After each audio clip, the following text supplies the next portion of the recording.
The overall goal of this procedure is to monitor the diffusion of guest molecules in porous hosts. This method can help answer key questions in physical chemistry, such as unraveling the diffusion on different time and length scales simultaneously. The main advantage of this technique is that it captures the diffusion process in its entirety, and the actual initial and boundary conditions are determined experimentally.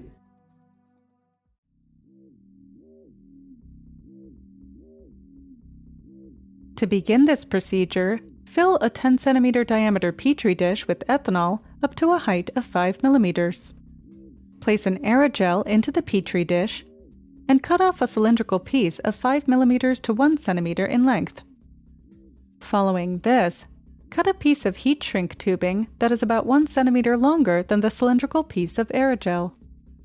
Using a glass tubing cutter, break a 2 mm inner diameter glass sample tube into two 4 cm long pieces. Insert one of the sample tube pieces 5 mm deep into one end of the heat shrink tubing. Then, use a heat gun to carefully heat the end of the shrink tubing without shrinking the rest of the tubing. Next, submerge the sample tube and heat shrink tubing in the petri dish containing the aerogel.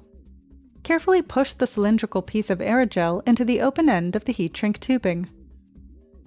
If you try to hold the aerogel with the fingers, or if you apply pressure while it is wedged between the shrink tubing and the side of the petri dish, the aerogel will break. Fill a test tube with ethanol up to a height of 7 cm.